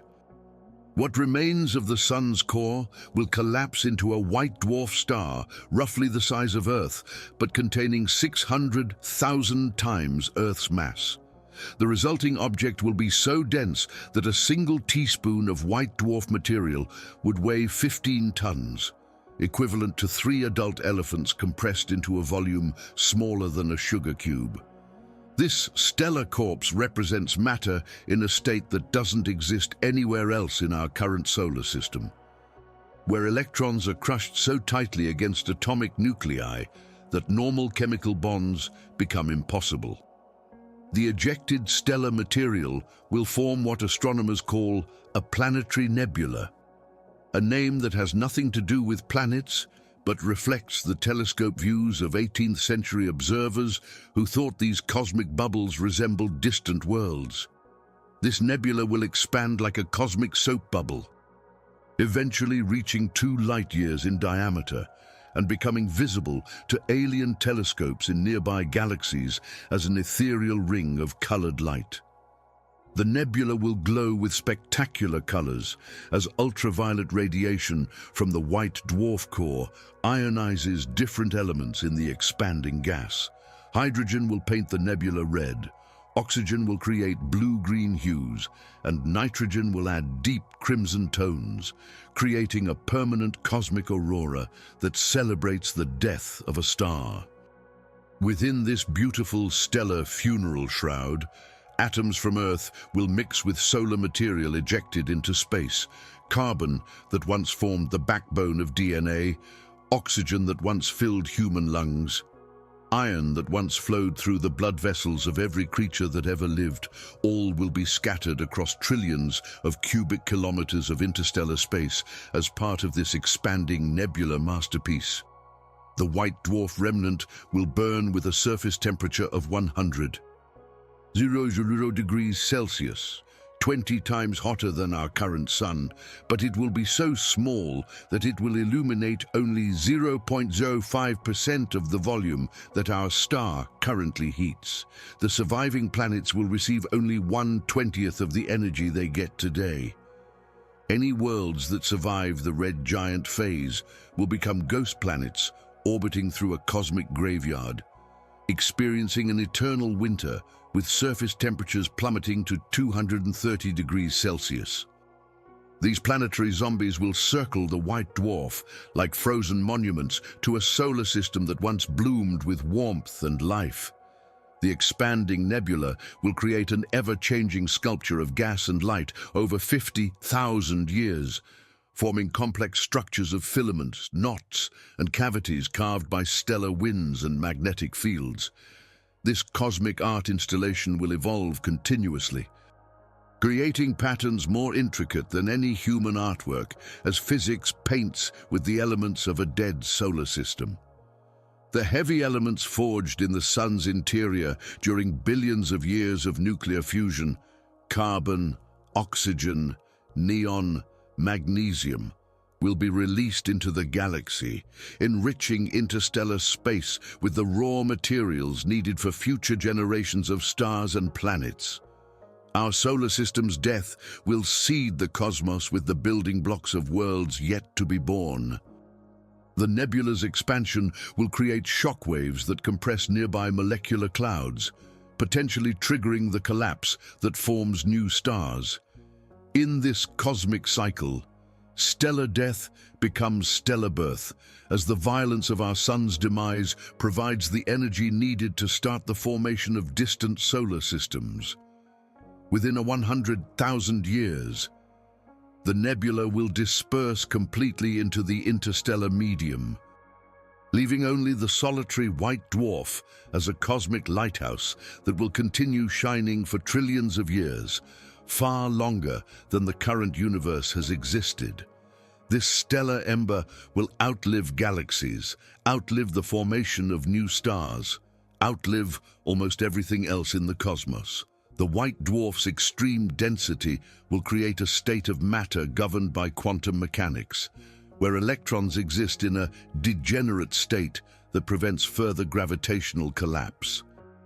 This stellar remnant will be supported not by nuclear fusion, but by the Pauli exclusion principle, a quantum mechanical law applied on the scale of an entire star. As the white dwarf slowly cools over cosmic ages, crystallization will begin in its core when temperatures drop below 10 million degrees Celsius. The stellar remnant will transform into the largest crystal structure in our solar system, a lattice of carbon and oxygen atoms larger than Earth, but compressed to unimaginable density. Any remaining planets will experience extreme tidal forces from the ultra-dense white dwarf, creating internal heating through gravitational flexing that will maintain geological activity even in a solar system with almost no energy input. The planetary nebula will serve as a visible memorial to our solar system, detectable by alien civilizations up to 1,000 light-years away. For advanced species with powerful telescopes, this expanding ring of light will announce that a star system that once harbored intelligent life has died, though they'll never know the stories, dreams, and achievements that perished with it. Material from the nebula will travel through the galaxy for millions of years before being incorporated into new molecular clouds where atoms that once formed Earth's oceans might become part of distant worlds orbiting future stars. The cycle of cosmic recycling will ensure that pieces of our planet participate in the creation of new worlds we cannot imagine. The white dwarf will cool slowly through a spectrum of colors over trillions of years, from white-hot to yellow, then orange, red, and finally black as it reaches thermal equilibrium with the cosmic microwave background radiation at 270 degrees Celsius, just 3 degrees above absolute zero. This cooling process will take 1,000 times longer than the current age of the universe, meaning our stellar remnant will continue glowing long after the last normal stars burn out and the cosmos enters its final era of black holes and elementary particles. This transformation represents the destiny of 97% of all stars in our galaxy, including our Sun. It's a cosmic cycle where nuclear giants become crystalline ghosts, demonstrating that even stars, those seemingly eternal beacons of light and energy, are subject to the universal law of mortality. The irony is profound. The nebula's beauty contrasts starkly with the devastation that created it, transforming the death of entire worlds into one of the most magnificent visual spectacles in the universe. It stands as proof that destruction and creation are two faces of the same cosmic coin, where endings become beginnings and death gives birth to beauty that will inspire alien astronomers for millions of years to come. But perhaps the most profound aspect of our solar system's destruction isn't the spectacular death of worlds or the birth of cosmic beauty. It's what happens to the atoms that once composed everything we've ever known. Billions of years after Earth is consumed by our dying sun, the fundamental building blocks that once formed human bodies will be scattered across light years of interstellar space, traveling as cosmic dust that carries the invisible chemical signature of terrestrial life. Consider the carbon atom that once formed part of your DNA. Right now, it sits in a specific location within a complex molecule that helps define who you are. But in the far future, that same carbon atom will drift through the cold vacuum between stars, carrying within its electron configuration a history that spans from stellar nucleosynthesis to biological complexity to cosmic recycling. This carbon, along with carbon from every living thing that ever existed on Earth, will eventually mix with primordial hydrogen in giant molecular clouds, where gravitational processes will concentrate this enriched material into the cores of future stars and planetary systems. The carbon that once encoded the genetic instructions for a redwood tree, a whale, or a human child will become part of new worlds we cannot imagine. Oxygen atoms that flowed through terrestrial lungs for 4 billion years will combine with hydrogen in the frigid depths of space, forming water molecules within microscopic dust grains that will seed the oceans of planets yet to be born. Every breath taken by every creature in Earth's history will contribute to the atmospheric composition of alien worlds. The iron forged in Earth's core during our planet's violent formation will disperse throughout the galaxy, enriching the interstellar medium with heavy elements essential for creating rocky planets capable of supporting carbon-based life. The metallic core that generated our protective magnetic field for billions of years will become part of the galactic recycling system that enables future worlds to develop their own magnetic shields. Phosphorus atoms that once formed the backbone of every ATP molecule in every living cell will travel through empty space for millions of years before being incorporated into new biological systems on planets orbiting stars that don't yet exist. The energy currency that powered every heartbeat. Every thought, every moment of consciousness on Earth will eventually power alien metabolisms in distant solar systems. Calcium that built the skeletons of trillions of organisms, from microscopic foraminifera to massive dinosaurs to human beings, will crystallize into cosmic dust grains that eventually become incorporated into asteroids and comets. These calcium-rich objects will bombard the surfaces of young worlds, delivering the building blocks needed for alien life forms to construct their own skeletal structures.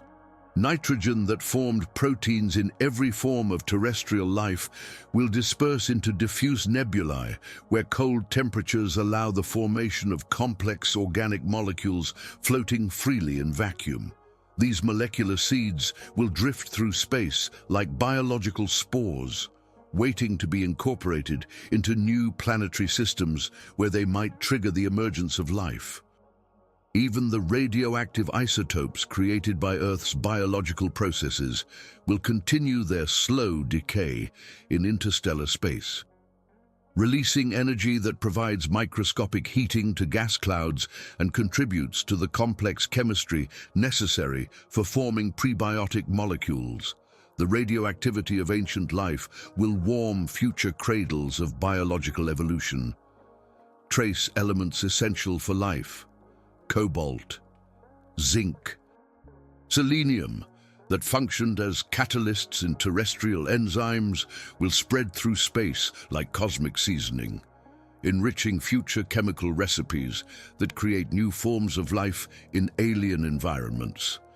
The enzymatic machinery that made Earth's biochemistry possible will contribute its components to extraterrestrial metabolisms. The specific proportions of carbon isotopes created by billions of years of photosynthesis will become a detectable signature in the light spectra of future stars, allowing advanced civilizations to identify chemically that carbon-based life once existed in our region of the galaxy.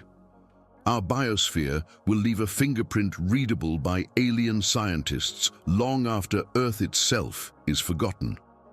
Complex organic molecules synthesized by terrestrial life, amino acids, nucleotide bases, sugars, will be broken down into atomic components that retain a kind of chemical memory of biological processes through preferential molecular bonding patterns.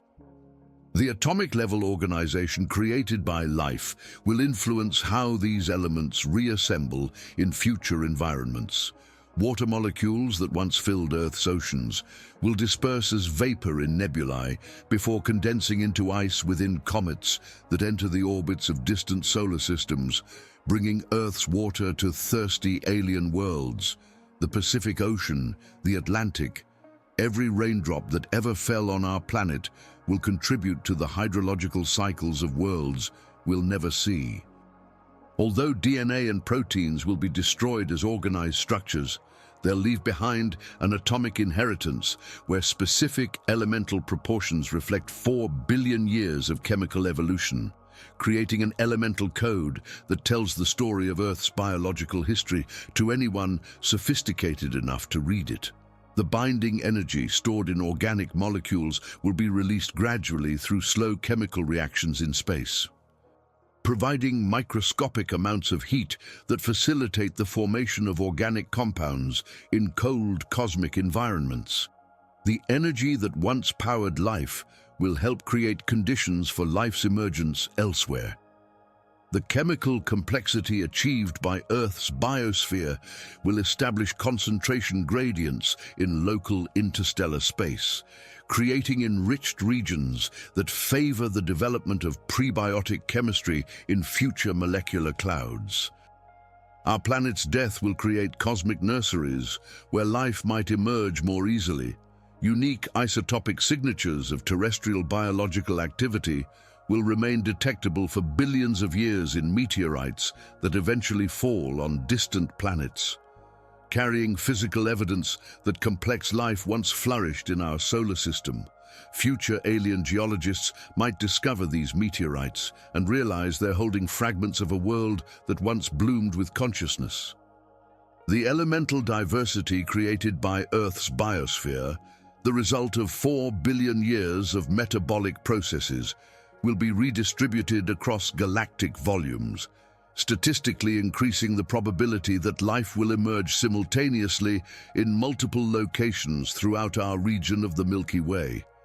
Every atom from Earth carries a unique cosmic biography, forged in ancestral stars, processed by terrestrial life, dispersed by solar death, and eventually recycled into new forms of existence through infinite cosmic cycles. These atoms are immortal storytellers, carrying tales of worlds and life forms across cosmic time. Earth's contribution to galactic chemical evolution will be microscopically small but philosophically profound, demonstrating that even destroyed worlds continue influencing the emergence of new life through the dispersal of their atomic legacy. We are part of a cosmic conversation conducted in the language of chemistry, where each world's death becomes another world's birth. This cosmic distribution of terrestrial material represents our true immortality, not as consciousness or memory, but as a permanent physical contribution to the universe's chemical complexity, ensuring that parts of us will participate in the creation of futures we cannot comprehend, in forms we cannot imagine, on worlds that will know nothing of the blue planet that gave them the very atoms from which their own stories will be written. The story of our sun-devouring Earth reveals a fundamental truth about our place in the cosmos. We exist in a paradox where we are simultaneously as insignificant as grains of cosmic sand and as precious as the only known conscious observers of this infinite vastness. This contradiction isn't a flaw in our understanding. It's the essential nature of existence itself. Consider the scale of time involved in our cosmic fate. 5 billion years represents only half of our sun's total lifespan. Yet human civilization spans barely 10,000 years, less than a cosmic blink of an eye. But in this infinitesimally brief moment, we've developed consciousness sophisticated enough to understand our own destiny. We've become atoms that can contemplate their own future dispersal through space. Earth will be completely destroyed. Yes, but our planet has already achieved something extraordinary that most of the trillions of worlds in our galaxy never accomplish. Creating life that evolved to the point where it can comprehend the physical laws governing its own existence and death. We are the universe's way of understanding itself. Matter organized into patterns complex enough to grasp the mathematics of cosmic destruction. Every human contains atoms forged in the nuclear furnaces of stars that died billions of years before Earth even existed. The calcium in your bones, the iron in your blood, the carbon in your DNA, all were created in stellar cores and scattered through space by ancient supernova. We are literally made of conscious stardust, connecting our flesh and blood to the oldest stories in cosmic history. The knowledge of Earth's future destruction doesn't diminish the value of present life, it intensifies it. Understanding that our time is cosmically limited makes every moment of consciousness, every experience of love, every scientific discovery more precious than any material treasure. Temporal scarcity creates existential value. Our ability to predict the sun's death demonstrates something unique in the known universe. Matter has organized itself into configurations so complex that it can understand and anticipate its own future. We've transformed dead atoms into living, thinking consciousness capable of contemplating cosmic time scales that dwarf individual lifespans. The fact that we can feel melancholy about events occurring billions of years in the future reveals the extraordinary temporal reach of human consciousness. Our minds transcend the physical duration of our biological substrate, allowing us to experience emotional responses to cosmic events we'll never witness. The beauty of the planetary nebula that will emerge from our sun's death suggests the universe possesses an inherent aesthetic where even cosmic destruction creates magnificent visual spectacles. It's as if physics itself were programmed to generate wonder and beauty from the most violent processes. Our existence represents a statistical anomaly so extraordinary it borders on miraculous. In a universe dominated by vacuum, radiation, and inert matter, we emerged as rare islands of self-organizing complexity capable of contemplating, questioning, and valuing our own impermanence. The temporal scale of solar death puts human concerns in perspective. Our personal anxieties and social conflicts, while important to us, are smaller than whispers when measured against the cosmic breathing of billions of years. This doesn't invalidate human experience, it contextualizes it within a grander framework. Understanding our cosmic mortality liberates us to focus on what truly matters: conscious connections between thinking minds, moments of scientific understanding, experiences of aesthetic beauty, and acts of compassion that echo through our limited time. We can choose what deserves our finite attention. Future civilizations existing during the sun's red giant phase might regard us as courageous ancestors, the first conscious beings who dared to look directly at the mortality of entire worlds without despair. The journey of Earth's atoms through space after our destruction means that physical parts of our world will participate in creating future life forms. This represents a material immortality that transcends religious concepts of afterlife. We will literally become part of alien worlds. Our capacity to feel awe before the cosmic vastness that will eventually destroy us demonstrates consciousness's ability to transcend self-preservation instincts and appreciate truths larger than individual survival. The 5 billion years remaining for humanity allows time for millions of successor species, exploration of countless galaxies, and technological and philosophical developments beyond our wildest imagination. Our cosmic deadline is unimaginably distant by human standards. Solar death's inevitability invites us to control what we can, how we live, how we treat conscious beings, and what legacies of knowledge and compassion we leave for future generations sharing our cosmic fate. In a universe where stars die and galaxies separate through cosmic expansion, consciousness represents something extraordinary. Matter's capacity to know itself, value itself, and find meaning despite universal impermanence.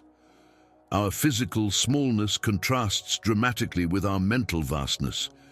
Though we occupy less space than microscopic points on galactic scales, our consciousness encompasses concepts spanning from subatomic particles to cosmic structures billions of light-years across.